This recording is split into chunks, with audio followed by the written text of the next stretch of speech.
বন্ধুরা সবাই কেমন আছে? চলে এসেছি সম্পা রান্নাঘরে নতুন একটা রেসিপি নিয়ে। আজকে আমি বানাবো বাঁধাকপির পকোড়া। কিভাবে বানাই চলুন দেখে নেওয়া যাক। পুরো ভিডিওটা দেখার অনুরোধ রইল। বাঁধাকপিটা সরু সরু করে কেটে নিচ্ছি।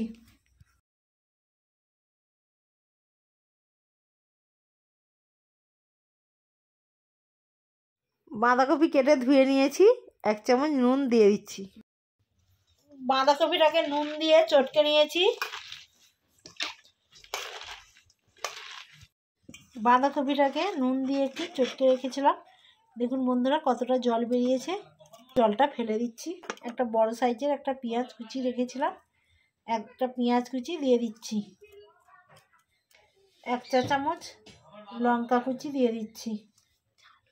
1/2 চামচ পরিমাণে লঙ্কার গুঁড়ো। আপনাদের বাড়িতে যেমন ঝাল খায় সেই পরিমাণে আপনারা ঝাল দেবেন। 1/2 চা চামচ জিরে গুঁড়ো, 1/2 চা চামচ পরিমাণে হলুদের গুঁড়ো, 1 চা চামচ পরিমাণে আমি চাট মশলা দিয়ে দিচ্ছি। ধনে পাতা কুচি দিয়ে দিচ্ছি। আগে বাঁধাকপিটা নুন দিয়ে চটকে রেখেছিলাম, জলটা বেরিয়ে যাওয়ার জন্য এবার স্বাদ মতো নুন দিয়ে দিচ্ছি। 4 চা চামচ পরিমাণে বেসন দিয়ে দিচ্ছি।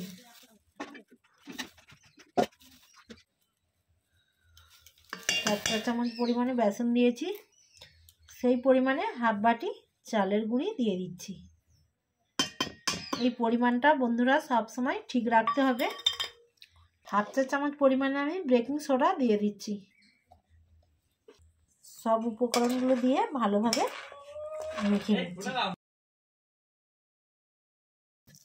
বন্ধুরা দেখুন সব উপকরণ দিয়ে ভালোভাবে মেখে নিয়েছি। একটা আঠা আঠা ভাব কত সুন্দর হয়েছে দেখুন। মাখাটা এরকম হবে, খুব পাতলাও হবে না আর খুব বসাও হবে না।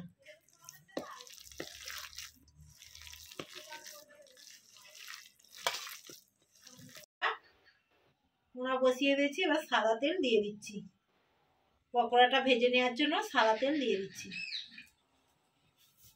তেল গরম হয়ে গেছে বন্ধুরা দেখুন, এবার পকোড়াটা দিয়ে দিচ্ছি। পকোড়াটা দিয়ে দিচ্ছি।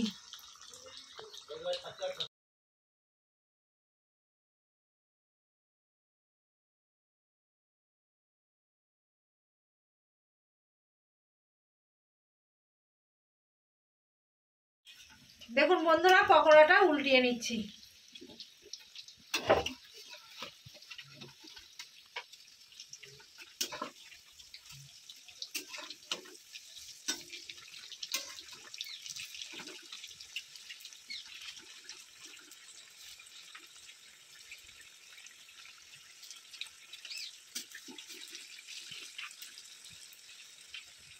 পকোড়াটা ভাজা হয়ে গেছে বন্ধুরা দেখুন, এবার আমি তুলে নিচ্ছি।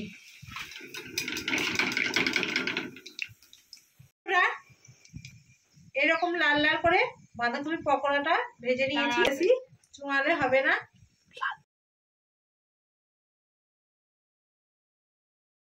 বন্ধুরা দেখুন আবার পকোড়াটা দিয়ে দিচ্ছি।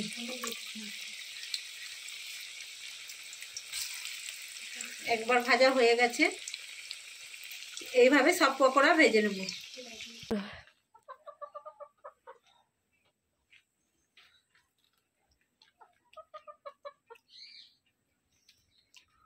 বন্ধুরা বাঁধাকপি পকোড়াটা ভেতরটা খুব নরম আর বাইরেটা মুচমুচে হয়েছে আর খুব সুন্দর খেতে লেগেছে।